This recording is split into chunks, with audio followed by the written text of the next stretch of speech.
When Gordon Murray designed the all-conquering McLaren F1 supercar, he didn't use a Porsche, Lamborghini or even a Ferrari for inspiration. It was the Honda NSX. Yes, Honda, makers of the humdrum Practical Civic.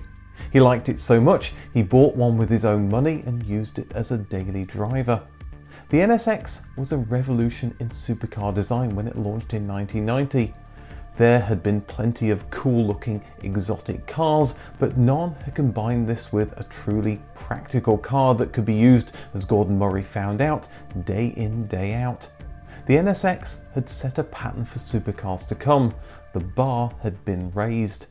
So just why did Honda make a left turn from practical family cars into making a supercar? And why did it take 26 years between the first generation and second generation car? This is the Honda NSX story.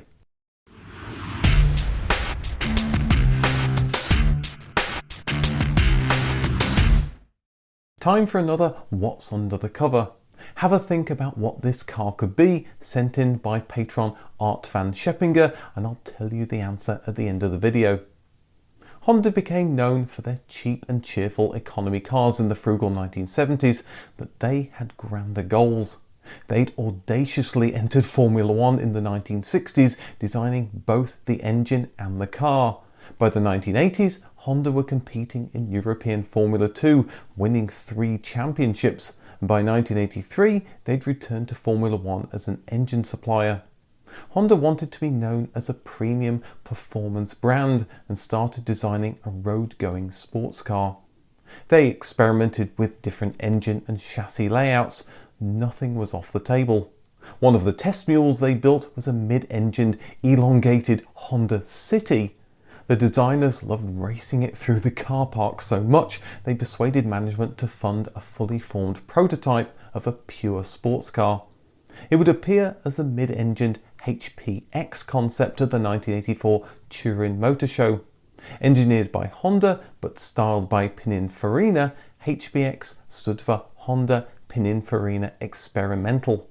The 2-litre V6 came straight from their European Formula 2 car.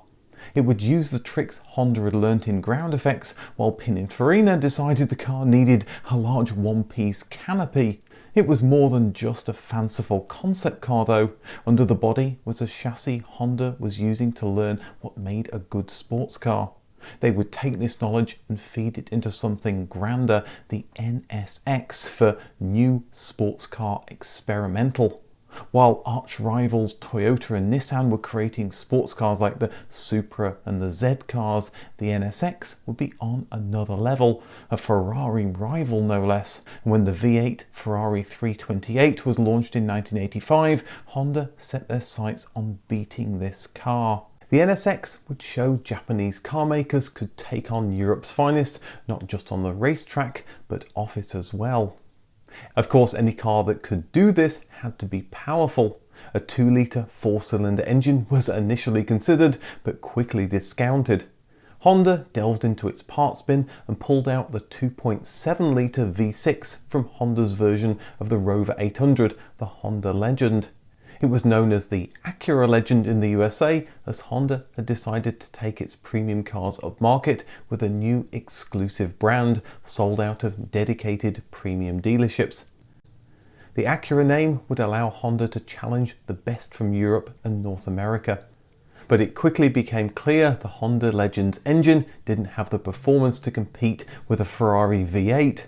So several different configurations of the V6 were entertained, such as a 2.7-litre single cam version, but they eventually settled on a 3-litre double cam 24 valve producing 250 horsepower that was so big the new car's wheelbase had to be extended. Honda's extensive experience with Formula One engines would show. It was the first engine in a production car with titanium connecting rods and redlined at an extreme 8,300 RPM. It was still not up to the 328's 266 horsepower, but it was getting there. With an underpowered engine, weight became paramount. The lighter the car, the faster it went, and the better it handled, with less mass to change direction in the corners. The monocoque and suspension will be made out of lightweight aluminium, saving nearly 220 kilos compared to the same parts made from steel. A supercar also needs great handling, but Honda had almost no experience in this area. They hired respected Japanese Formula One driver Satoru Nakajima, and he completed many long-distance runs to improve the handling. Ayrton Senna had been associated with Honda since Lotus started running Honda V6 engines in 1987. When he switched to McLaren the following year, his Honda engine followed, and it would power him to win the 1988 Drivers' Championship. So it was natural that Honda would get Senna to repay the favour by giving feedback on the NSX's handling. He drove it around several tracks, including Suzuka in Japan and the famed Nürburgring in Germany, and after his feedback, the team stiffened the chassis. Satoru Nakajima was again brought in to help Honda translate Senna's suggestions into reality. The team set up a base near the Nürburgring, testing for a full 8 months. The process was painstaking. Nakajima would point out where he felt flex, and the engineers would hand weld aluminium braces in the area that was causing a problem.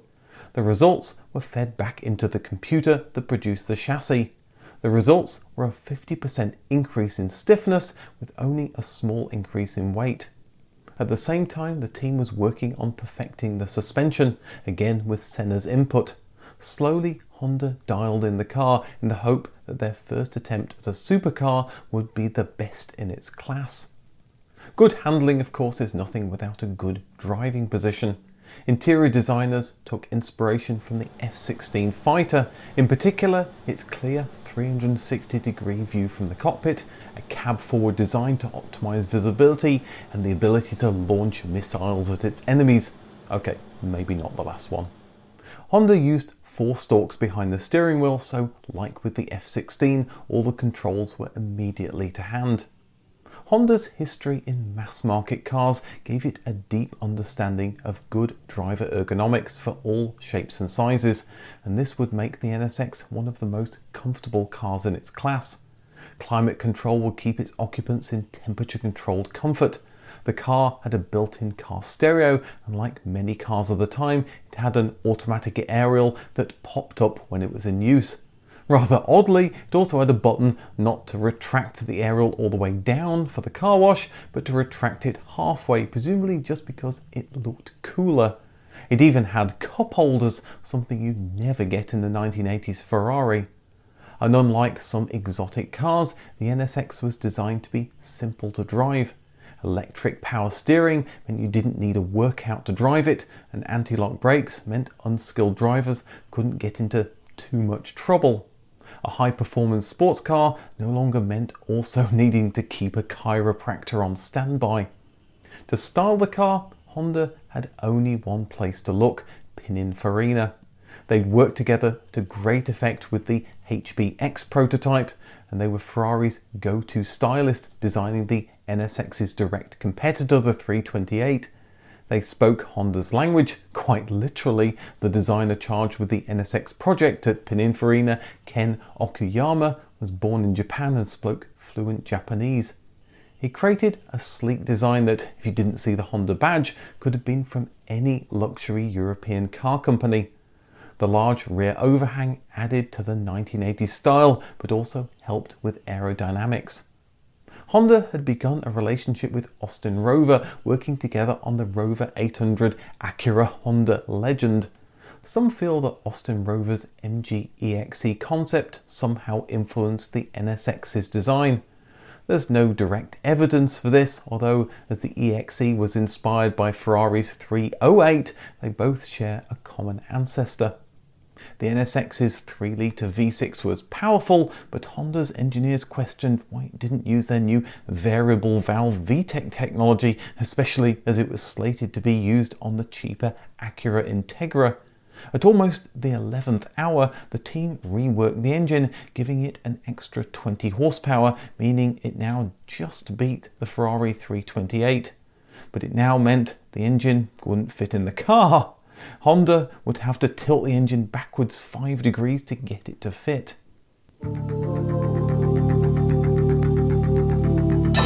The There are those individuals for whom driving is much more than a means of achieving a destination. It is an end in itself. It is for this driver that the Acura NSX was crafted. The NSX debuted at the Chicago Auto Show, the first Japanese supercar. Honda would badge the car with their luxury Acura brand in North America and Hong Kong, giving their premium brand a boost with a Ferrari-like supercar to put in the showroom. But as Honda were getting the car ready for launch, Ferrari updated the 328 with a 296 horsepower Pininfarina-styled 348. As it was the final car designed under the direction of Enzo Ferrari, it was expected to sell well. Honda had a new target to aim for. Production began in a purpose-built factory, and with Honda not expecting the sort of demand that needed mass production, every car would be hand-built by 200 of Honda's highest skilled, most experienced workers. Both the Ferrari 348 and the NSX were available to the public at roughly the same time, the end of 1990. Honda waited with bated breath to find out just what the motoring press and the public thought of their new creation. Could it hold a candle to the new, more powerful Ferrari? The reviews of the 348 came in, and it was clear the Italian company had stumbled. Yes, it was good looking, yes, it drove well, but there were niggles. It had a harsh ride, was hard to drive at the limit, and the gearbox was clunky. These problems were amplified when reviewers got into the NSX. The ride had been honed from thousands of miles around the racetrack and worked beautifully. In fact, Honda would thank Senna with a couple of NSXs of his own. The gearbox, like all Honda gearboxes, was just right. You could even get this supercar with, heaven forbid, an automatic. Honda had brought mass market levels of detail to the supercar category, and the Ferrari felt a little rough around the edges. Although the shape didn't give Honda Accord levels of storage space, there was a decent sized boot that could swallow a set of golf clubs. Honda managed to squeeze a space-saver tyre in the front, which is more than could be said for the 348, which had to make do with a free can of tyre sealer. The NSX had airbags, where the Ferrari had none. The NSX had climate control and power steering. The 348 steering was heavy. The Ferrari was like wearing an Armani business suit every day for a year. You look the business, you might like it for the first few days, but it will soon feel uncomfortable and you'll be longing for jeans and a t-shirt. The NSX was like a button-down shirt and jeans. You can still look cool, but it's the sort of thing you can wear day in, day out for any occasion. Although the Ferrari V8 engine had the low burbling growl customers wanted and more horsepower, the car was also heavier. In a drag race, at least according to MotorWeek, the NSX won. Honda was beating Ferrari on the racetrack. They'd just won their 5th straight constructors win as an engine supplier, and now they were beating them on public roads. To cap it all, the Ferrari cost 50% more. That's an awful lot of money to be paying for a badge and the prestige that went with it. The NSX could be had for around the same money as a Porsche 911 that it could also beat in a straight fight. Was this the dawn of a new breed of Japanese supercar? Honda would deliver more speed in 1992 with the NSX-R or Type R, the R standing for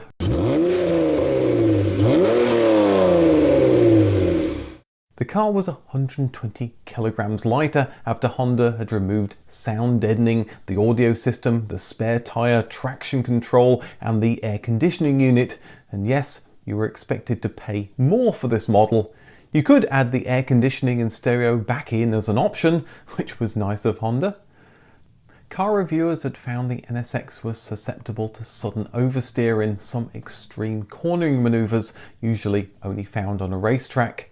To address this, Honda installed 2 brackets to increase the car's rigidity and replace the standard suspension for a firmer track version. The seats were swapped out for lightweight carbon Kevlar ones. Alloy wheels were replaced with lighter versions. Gearbox ratios were adjusted for improved acceleration at the expense of top speed. The automatic gearbox was, of course, not available. The engine was pretty much the same as the standard engine, but the track NSXs would use parts that were precision weighed so that all components fell within a very small tolerance, like Honda's motorsport engines. This resulted in a more powerful, free-revving power plant with excellent throttle response. To showcase the new, more powerful NSX, Honda took the car to the 24 Hours of Le Mans, winning its class in 1995. For drivers looking for creature comforts rather than the extra ounce of power, the 1995 NSX-T offered a removable targa top. This meant adding 45 kilograms of structural reinforcements to compensate for the lack of a roof, but despite this, it became the most popular model, particularly in North America. Honda tweaked the suspension and gear ratios to make the car more drivable, and a new electronic throttle system increased corner exit speeds by 10%. Sales were respectable, but customers still preferred the Ferrari 348 that was so unloved by motoring critics. Honda was new to the supercar game, and it was maybe more natural for customers to start shopping for supercars at a Ferrari showroom than their local Honda dealer. And then there was the allure of that Ferrari badge. An Acura, or heaven forbid, a Common or Garden Honda badge, just didn't cut it. The Type 2 NSX launched in 1997. The engine was updated to comply with pesky new emissions regulations, but this wasn't the only fun and exciting change. The displacement was increased to 3.2 litres, giving it 290 horsepower and roughly the same acceleration as the stripped-down NSX-R. Although the NSX-R was no longer sold, a similar model, the NSX Type S, will be available as a Japan exclusive. It used a few of the NSX-R's weight-saving tricks, saving 45 kilograms over the standard model.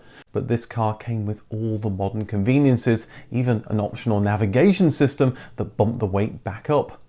The Type S0 was closer to the NSX-R, a stripped-down track day special. Well, except it still had air conditioning. I mean, NSX drivers weren't animals. The Type S0 could get around the Suzuka track 1.5 seconds faster than the old NSX-R. To celebrate Alex Zanardi's 2 back-to-back Honda-powered kart championship wins, the Zanardi Special Edition NSX appeared in 1999, despite the fact that Zanardi was now racing and mostly retiring from Formula One races using an old Renault engine. The car was essentially a Japanese Type S with a few Zanardi kart tie-ins, such as red flourishes to reflect the colour of the winning car Zanardi drove for the Chip Ganassi racing team. After 12 years, the NSX received its first facelift in 2002. It got decidedly worse, with Honda replacing the cool pop-up headlights for boring fixed lights, but it saved weight. The lower drag from the new design gave the car a little bit more zip, but the fastest model was again the Japan exclusive NSX-R. The fully loaded car could beat the competition in 1990, but 12 years later, the NSX would need to be stripped down with a new lightweight carbon fibre bonnet and spoiler to keep up with them. Ferrari had replaced the unloved 348 in 1995 with the F355, and then the 360, and then the F430. Honda had barely changed their car since it launched almost 15 years earlier, and it was looking decidedly out of date. With sales slowing to a trickle, it wasn't much of a surprise when Honda announced the long-running NSX would be discontinued after selling a little over 18,000 cars. The low demand and increasingly tough environmental regulations made it tough to continue selling the car. When it was cancelled, Honda promised they were working on a successor though. By 2007, they told the press it would be faster with a V10 engine and would arrive by 2010. Prototypes were seen in 2008 at the Nürburgring, but progress was slow and was made even slower with a global recession when Honda announced the new NSX had been cancelled. They'd taken Ferrari on at their own game, and in Honda's eyes, they'd won. But where a couple of thousand sales per year might be enough for Ferrari, it was small potatoes for Honda, who made most of their revenue from their mainstream car business. Honda, like Ford with their GT40, had proved their point. They took their ball and they went home. But like Ford and their GT40, Honda had a change of heart. By 2010, the V10 had turned into a 500 horsepower V8, but when it was unveiled at the 2012 North American International Auto Show, the V8 had now become a V6, powering the rear wheels. The new NSX would also use a hybrid powertrain to drive all four wheels. Honda claimed this would give better handling and acceleration than the 4.5 litre V8 Ferrari 458, while offering better fuel economy. I want it. I would love to have the first one. I'm so sorry, Mr. Seinfeld, but you're number 2 on the list. Who's number 1? That guy. Okay. So, you're number 1. Yeah. How'd you like to be number 20? The new car got its own Super Bowl commercial in 2012, then Honda went quiet for 2 years till at the end of 2014 they announced the finished car would debut the 2015 North American International Auto Show. Where the original NSX had been built in Japan, the new model would be built in Ohio, but again to Honda's exacting standards. The slightly larger NSX again used an aluminium monocoque to save weight. Like the first car, the front windscreen would fishbowl to give great all-round visibility.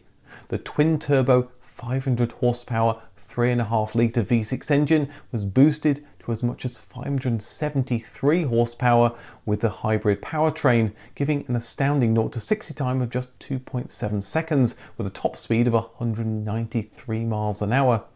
Like many modern high-performance cars, only one gearbox was now available, a 9-speed semi-automatic with dual clutch delivering the convenience of an automatic with the instant acceleration and control of a manual. It included a special quiet mode that used electrical power as much as possible so you could sneak up on your enemies, although doing it in a bright red sports car might not be the stealthiest way to do it. The NSX might be a step change from the original car, but the competition had caught up.